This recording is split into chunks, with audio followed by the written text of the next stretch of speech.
record on this computer.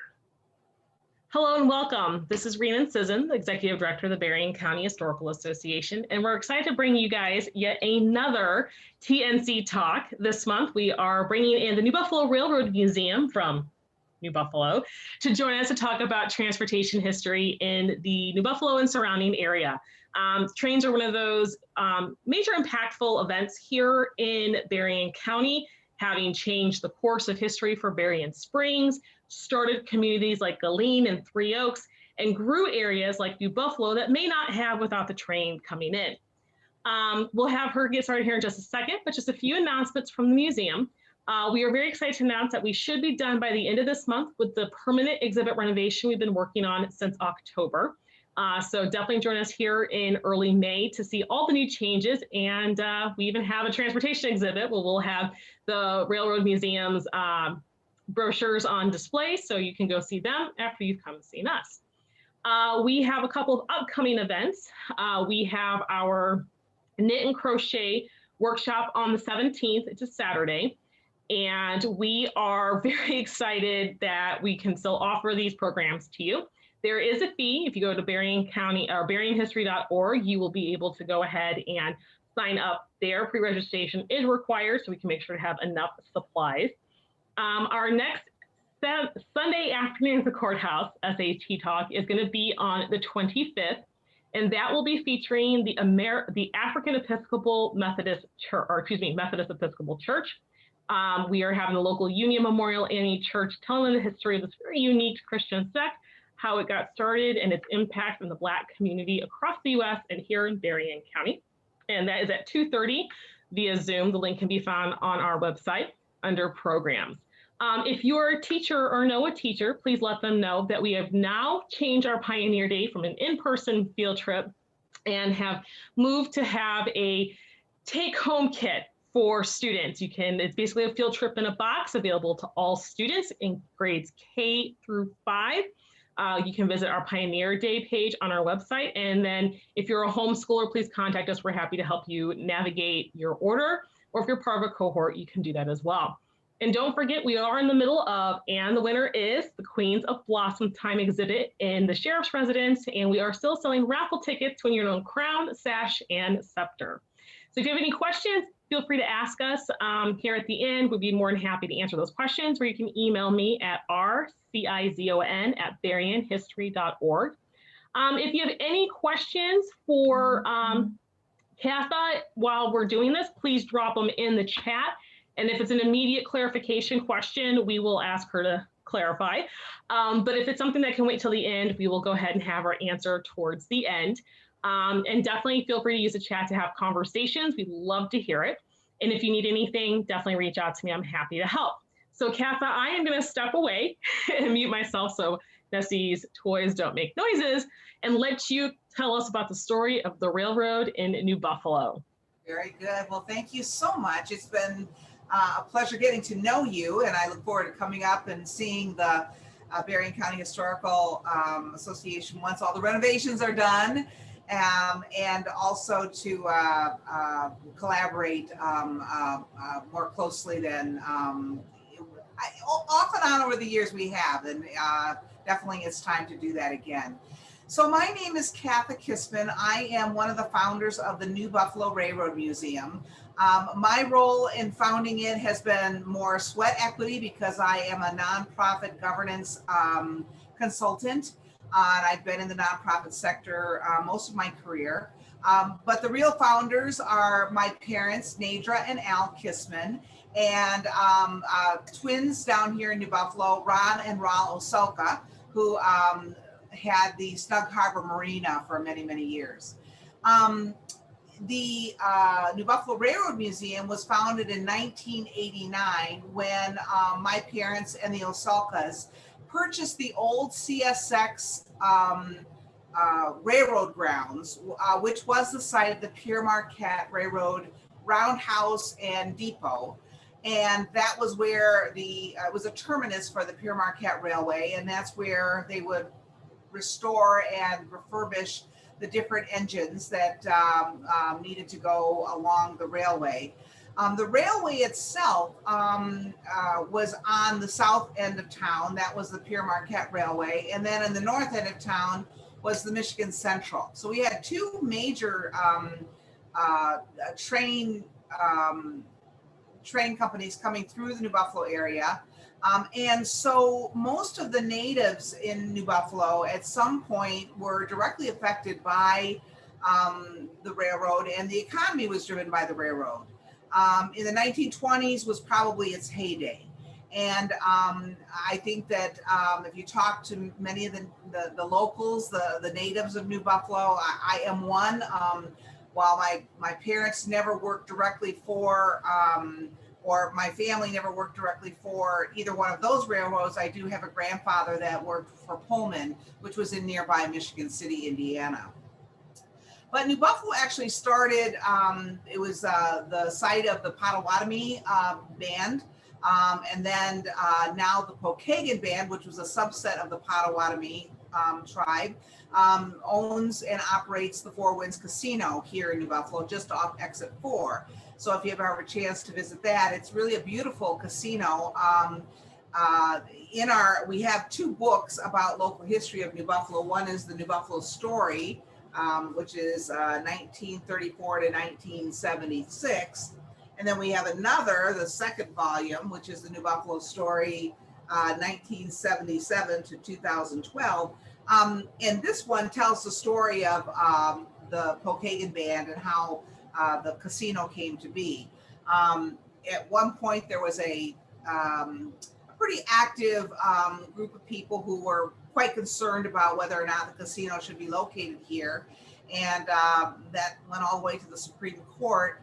But what they say, what the Pokagons say in the book is that they looked at that delay, and it was almost a 10-year delay, as a blessing, because it gave them time to fine-tune what they wanted to do with the casino. And it's just really stunning. And when you walk in, there's a beautiful mural, and everything is very wood, and it honors a lot of their traditions.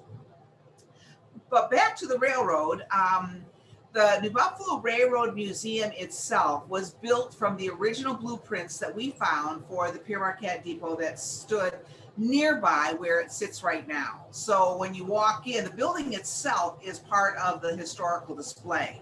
You walk in and you see the waiting room, then there's the ticket counter, and then there's the conductor's office, and then there's the freight platform where all the cargo is stored, waiting for the trains to come by and load from the docks, from the deck, right into the different trains. So we have a lot of history about Pierre Marquette, Michigan Railroad, Michigan Central, also Chessie, also CNO, then Chessie, and then a little bit about CSX.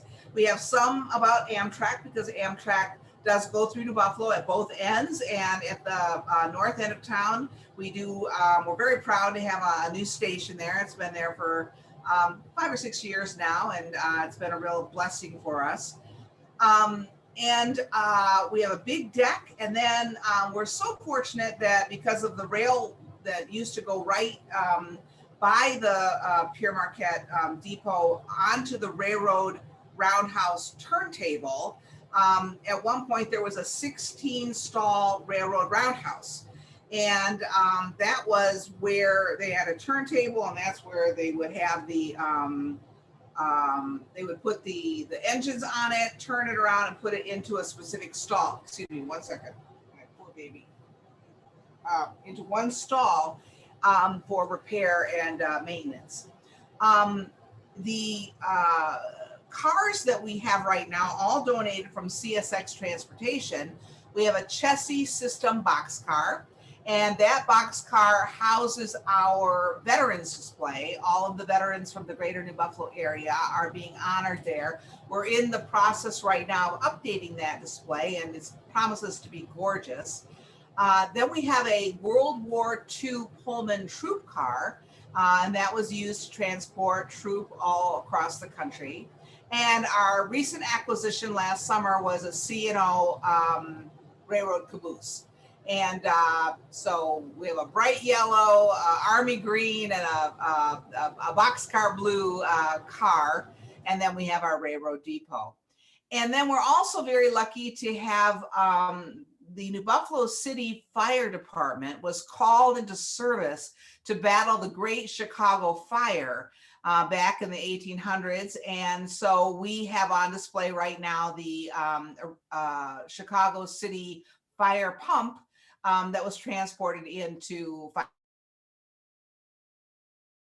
that everything. And we are very proud of the fact that so many of the local families have donated things from their families, both for the veterans display and for those that worked on the railroad.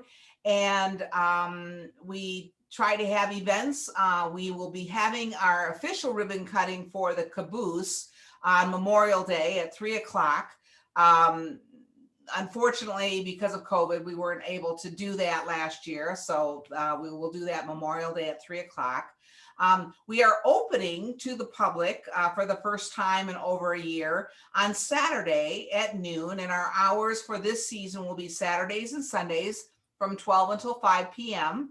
And admission is free of charge. We do have a donation box, and we subsist entirely on donations.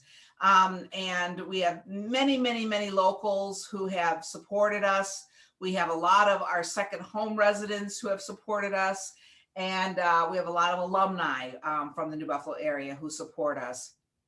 In addition, the Berrien Community Foundation has been a staunch supporter since we opened. CSX has been a supporter. The City of New Buffalo has been a supporter. The Frederick Upton Foundation has been a supporter. The Pokagon Fund has been a very staunch supporter in more recent years. We just feel very blessed that we can offer this to the community. So I am not a railroad buff, so I can't really speak to the history. I have to rely on our displays and encourage you to come and visit us if you haven't already. And again, we're free of charge. So bring the family, bring your friends, Saturdays and Sundays, starting Saturday through the end of October from 12 until 5 p.m. And so the other little booklet that we have for sale is about the New Buffalo Lighthouse, which doesn't exist anymore, but a local historian wrote this lovely little piece. And so we have those three things for sale, and you can either come to the museum and purchase them, or you can go online to our website, newbuffalorailroadmuseum.org, and order it there. So with that, I think that that's really all I'd like to say in terms of a presentation, but I'm happy to try to answer any questions that Mike or John might have, or Renanan, if you have anything that you think might be of help for posterity, please let me know. So are there any questions? And if there are, you can put them in the chat box, or I don't know, there's just so few people. If you want to unmute people. They're more than welcome to ask questions out loud as well. So usually the chat's easiest when there's like 25 people and you got like 45 different questions getting binged around. I do have a question. So what was it about the railroad history that really triggered you guys to preserve it rather than say a general New Buffalo history like a lot of other organizations have been doing in the area? Yeah, that's a very good question. So back in 1987, my mother and father ran Major K Real Estate in New Buffalo. My mother was highly successful. And they had a customer who were the first potential buyers for the CSX yards. And that was about 65 acres of land south of town along the railroad track.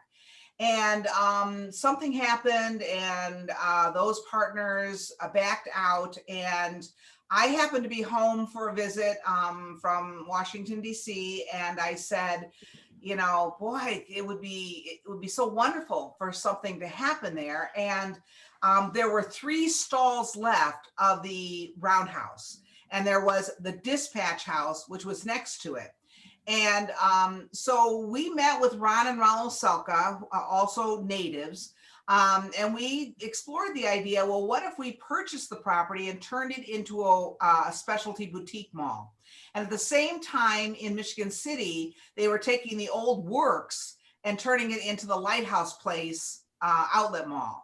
So it was kind of like, and real estate was booming at this time in the late 80s, just booming. And so we decided to do it. I came back from Washington, D.C. to be the project manager, along with my father, who is a longtime contractor in the area. But because I had, my background was in nonprofit management and nonprofits, I said, you know, we should build a museum here as well. And while we were going through all of the records, we found the blueprints for the Pierre Marquette Depot. And that's what stimulated the brainchild of, let's do a local history museum, but use the theme of the railroad in order to make it a little bit special, a little bit different for visitors. So so yes, so that's what we did. And you know, the rest is history. The boutique mall didn't make it though, because in the 90s, in the early 90s, the recession hit. And so it just didn't make it. Frankly, the museum then kind of limped along, and then it had a renaissance in the late 90s when CSX gave us the boxcar and the troop car. That was a big thing for us, and people got back on board. And so, yes, John, thank you for your question there. How did last year go for you? Terrible. You know, we had to make the decision. So, you know, COVID hit, March 15th is the date that most people refer to as when really everything hit the fan. And we weren't going to open until April anyway, because that's when we open, is for the season. And we thought, okay, well, we'll delay and we'll see what the state of Michigan does and if we can open back up. And you know, if you remember those early days, it was just not feasible to open up, and because we weren't allowed to. And so come June, we finally decided we just are going to write it out. Well, another complicating factor that happened in late May, because the building had been shut up and no one had been going up to the building. I can't remember how it happened, but we discovered that a drain had plugged and we had 3 foot of water in our basement. And so we lost everything that had been stored in the basement. We lost our furnace, we lost our sump pump, we lost our hot water heater. I mean, everything. And fortunately, our insurance was good. They were able to help us. So we were able to replace the furnace and we were able to replace the hot water heater. It didn't cover the new sump pump. It didn't cover routing out the drain and everything. We had to do an inventory from memory, and they only gave us like 60% of what, you know, we thought was in there, the value. And so that was a hard thing for us to get through. So we didn't offer anything last year at all. So we have been closed since October 2019. So we are so excited to be opening up on Saturday, and we're very excited about our ribbon cutting on Memorial Day. And we hope to have other events and programs, but we've been concentrating getting the museum back into shape so that we can open on Saturday. So thank you for the question. No visitors. It's just been a long, sad, lonely time. I will have to say, I do remember the mall, the boutique mall. My grandparents had a vacation house in Lakeside. And I say this in practically every conversation, but anyway, they had a vacation house. And I remember as a little kid, either it was out of season, you guys weren't open, or it was like during the week when you guys weren't open, but the museum portion wasn't open. I remember playing on the train cars, but I remember going into the mall and thinking about like, wow, this is kind of like tumbleweeds through here. And there was this really weird like antique store, and it was so strange. But I remember that. Now that building looks a little rough. Are you guys going to try and preserve that building? And well, we don't own that building. So that building, after it was the boutique mall, then it became an antique, like an antique mall. And then it became Gold's Gym. And then it became another gym. And then those two entities went out of business. So it's been boarded up. It's actually, I think the roof has come in, and the city has said it's not fit for use. New ownership. I met with one of the owners last year, and they kept saying that they were going to do something with it, but then COVID happened. And so we don't know what's going to go on, but something will happen there eventually. It's just a matter of time. There's so much happening in New Buffalo right now. It's really quite astonishing. I grew up in New Buffalo, and you know, what I see today is night and day from I mean, every decade it has changed and changed and changed. But you know, I like it. A lot of the locals are skeptical. A lot of the second homeowners love it. I think the one consequence of COVID is that those people who have had summer homes just made the decision to make their New Buffalo summer home, or their New Buffalo area summer home, their full-time residence, because they didn't want to stay in the Chicago area during the restrictions. So there's been a huge influx of people here, and it's good for our economy.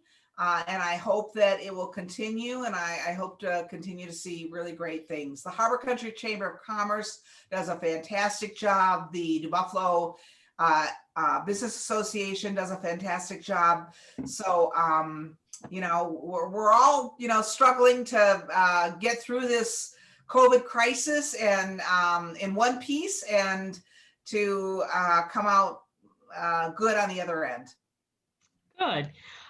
So if somebody is interested in, say, for example, volunteering with you guys, how do they go about that, and what kind of volunteer opportunities are available? Sure. Well, right now, the biggest volunteer opportunities we have are as docents to help staff the museum, greet people. You know, we help train people to let them know what they can say about the different aspects of the museum.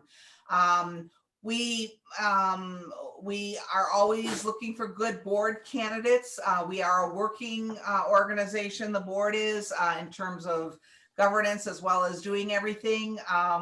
We don't really have a staff. I'm the administrator, but my work is all volunteer. So, you know, I help with the displays, I pay the bills, you make sure we have insurance, you know, all of those kinds of things. So if anyone would like to get involved and they have a specific talent to offer, we can see if that can be utilized. They can contact me at ask@newbuffalorailroadmuseum.org. ask@newbuffalorailroadmuseum.org. Go on the website, and there's a lot of information there on how to get in touch with me. And I'm usually able to respond pretty quickly to the emails. Fantastic. Is there anything else that you would like us to be aware of? I know that you obviously are starting up on Saturday, so make sure to check the website and follow you guys on Facebook, because all the updates, you're going to have their new ribbon cutting on Memorial Day weekend.